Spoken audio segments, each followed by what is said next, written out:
بسم اللہ الرحمن الرحیم۔ السلام علیکم ورحمۃ اللہ وبرکاتہ۔ ایک دفعہ ایک عیسائی بادشاہ نے چند سوالات لکھ کر حضرت عمر رضی اللہ تعالیٰ عنہ کے پاس بھیجے اور ان کے جوابات آسمانی کتابوں کی روح سے دینے کا مطالبہ کیا۔ ان میں سے ایک سوال تھا کہ وہ کون سی قبر ہے جس کا مردہ بھی زندہ اور قبر بھی زندہ اور قبر اپنے مدفون کو سیر کراتی پھرتی تھی۔ پھر وہ مردہ قبر سے باہر نکل کر کچھ عرصہ زندہ رہ کر وفات پایا۔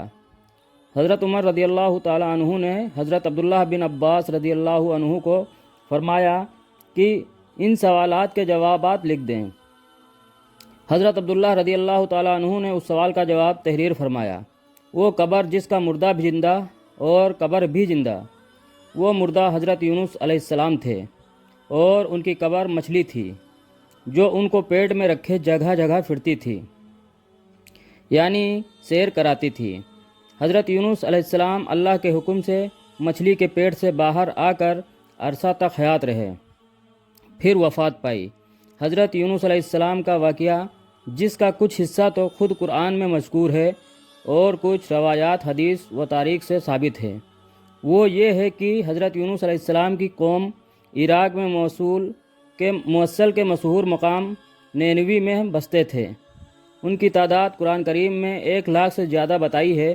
ان کی ہدایت کے لیے اللہ تعالیٰ نے یونس علیہ السلام کو بھیجا۔ انہوں نے ایمان لانے سے انکار کیا۔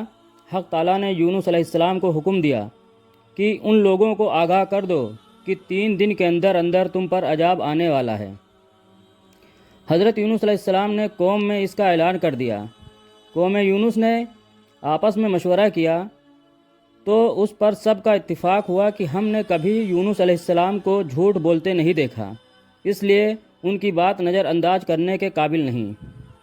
مشورہ میں یہ طے ہوا کہ یہ دیکھا جائے کہ یونس علیہ السلام رات کو ہمارے اندر اپنی جگہ مقیم رکھتے ہیں تو سمجھ لو کہ کچھ نہیں ہوگا، اور اگر وہ یہاں سے کہیں چلے گئے تو یقین کر لو کہ صبح کو ہم پر عذاب آئے گا۔ حضرت یونس علیہ السلام با ارشاد خداوندی رات کو اس بستی سے نکل گئے۔ صبح ہوئی تو عذاب الہی ایک سیاہ دھوئیں اور بادل کی شکل میں ان کے سروں پر منڈلانے لگا اور فضا آسمانی سے نیچے ان کے قریب ہونے لگا، تو ان کو یقین ہو گیا کہ اب ہم سب ہلاک ہونے والے ہیں۔ یہ دیکھ کر حضرت یونس علیہ السلام کو تلاش کیا کہ ان کے ہاتھ پر مشرق بائیمان ہو جائیں اور پیچھے انکار سے توبہ کر لیں، مگر یونس علیہ السلام کو نہ پایا تو خود ہی اخلاص نیت کے ساتھ توبہ و استغفار میں لگ گئے۔ بستی سے ایک میدان میں نکل آئے۔ عورتیں، بچے اور جانور سب اس میدان میں جمع کر دیے گئے۔ ٹاٹ کے کپڑے پہن کر عجز وزاری کے ساتھ اس میدان میں توبہ کرنے اور عذاب سے پناہ مانگنے میں اس طرح مشغول ہوئے کہ پورا میدان آہ و بکا سے گونجنے لگا۔ اللہ تعالیٰ نے ان کی توبہ قبول فرما لی اور عذاب ان سے ہٹا دیا، جیسا کہ اس آیت میں ذکر کیا گیا ہے۔ روایت میں ہے کہ یہ عاشورہ یعنی 10ویں محرم کا دن تھا۔ ادھر حضرت یونس علیہ السلام بستی سے باہر اس انتظار میں تھے کہ اب اس قوم پر عذاب نازل ہوگا۔ ان کے توبہ استغفار کا حال ان کو معلوم نہ تھا۔ جب عذاب ٹل گیا تو ان کو فکر ہوئی کہ مجھے جھوٹا قرار دیا جائے گا، کیونکہ میں نے اعلان کیا تھا کہ 3 دن کے اندر عذاب آ جائے گا۔ اس قوم میں قانون یہ تھا کہ جس شخص کا جھوٹ معلوم ہو اور وہ اپنے کلام پر کوئی شہادت نہیں پیش کرے تو اس کو قتل کر دیا جاتا تھا۔ یونس کو فکر ہوئی کہ مجھے جھوٹا قرار دے کر قتل کر دیا جائے گا۔ انبیاء علیہ السلام ہر گناہ و معصیت سے معصوم ہوتے ہیں، مگر انسانی فطرت و طبیعت سے جدا نہیں ہوتے۔ اس وقت یونس علیہ السلام کو طبعی طور پر یہ ملال ہوا کہ میں نے بحکم الہی اعلان کیا تھا اور اب میں اعلان کی وجہ سے جھوٹا قرار دیا جاؤں گا۔ اپنی جگہ واپس جاؤں، کس منہ سے جاؤں اور قوم کے قانون کے مطابق گردن جنی بنوں۔ اس رنج و غم اور پریشانی کے عالم میں اس شہر سے نکل جانے کا ارادہ کر کے چل دیے، یہاں تک کہ بحر روم کے کنارہ پر پہنچ گئے۔ وہاں ایک کشتی دیکھی جس میں لوگ سوار ہو رہے تھے۔ یونس علیہ السلام کو ان لوگوں نے پہچان لیا اور بغیر کرایہ کے سوار کر لیا۔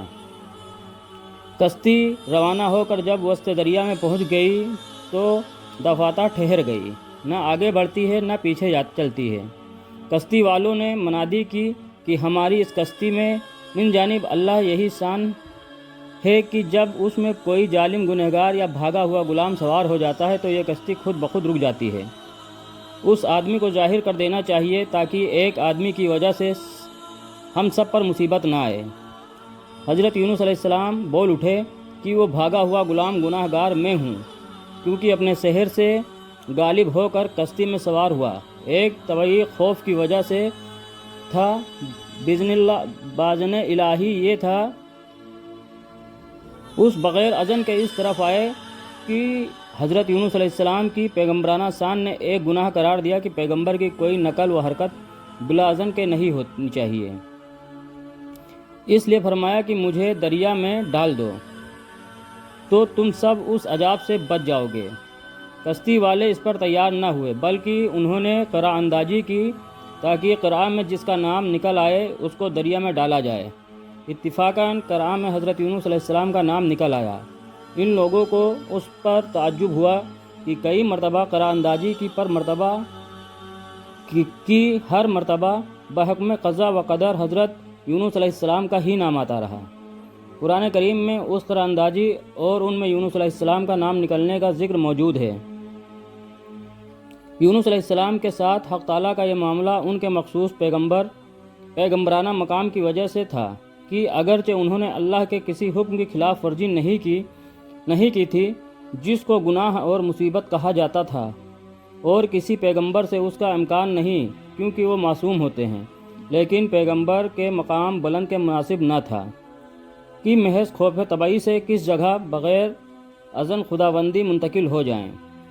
اس خلاف شان عمل پر بطور عتاب یہ معاملہ کیا گیا۔ اس طرح قرآن میں نام نکل کر دریا میں ڈالے جانے کا سامان ہو رہا تھا۔ دوسری طرف ایک بہت بڑی مچھلی باحکم خداوندی کشتی کے قریب منہ پھیلائے ہوئے موجود تھی۔ یہ دریا میں آئیں تو ان کو اپنے پیٹ میں جگہ دے، جس کو حق تعالیٰ نے پہلے سے حکم دے رکھا تھا کہ یونس علیہ السلام کا جسم جو تیرے پیٹ کے اندر رکھا جائے گا یہ تیری غذا نہیں، بلکہ ہم نے تیرے پیٹ کو ان کا مسکن بنایا ہے۔ یونس علیہ السلام دریا میں گئے تو فوراً اس مچھلی نے منہ میں لے لیا۔ حضرت عبداللہ بن مسعود رضی اللہ عنہ نے فرمایا کہ یونس علیہ السلام اس مچھلی کے پیٹ میں 40 روز رہے۔ یہ ان کو زمین کی تہ تک لے جاتی اور دور دراز کی مسافتوں میں پھراتی رہی۔ بعض حضرات نے 7، بعض نے 5 دن اور بعض نے 1 دن کے چند گھنٹے مچھلی کے پیٹ میں رہنے کی مدت بتائی ہے۔ حقیقت حال حق تعالیٰ کو معلوم ہے۔ اس حالت میں حضرت یونس علیہ السلام نے یہ دعا کی، لا الہ الا انت سبحانک انی کنت من الظالمین۔ اللہ تعالیٰ نے اس دعا کو قبول فرما لیا اور بالکل صحیح و سالم یونس علیہ السلام کو دریا کے کنارے پر ڈال دیا۔ مچھلی کے پیٹ کی گرمی سے ان کے بدن پر کوئی بال نہ رہا تھا۔ اللہ تعالیٰ نے ان کے قریب ایک کدو یعنی لوکی کا درخت اگا دیا، جس کے پتوں کا سایہ بھی حضرت یونس علیہ السلام کے لیے ایک راحت بن گیا، اور ایک جنگلی بکری کو اللہ تعالیٰ نے اشارہ فرما دیا کہ وہ صبح و شام ان کے پاس آ کھڑی ہوتی اور وہ اس کا دودھ پی لیتے تھے۔ اس طرح حضرت یونس علیہ السلام کو اس لغزش پر تنبیہ بھی ہو گئی اور بعد میں ان کی قوم کو بھی پورا حال معلوم ہو گیا۔ جزاکم اللہ خیر۔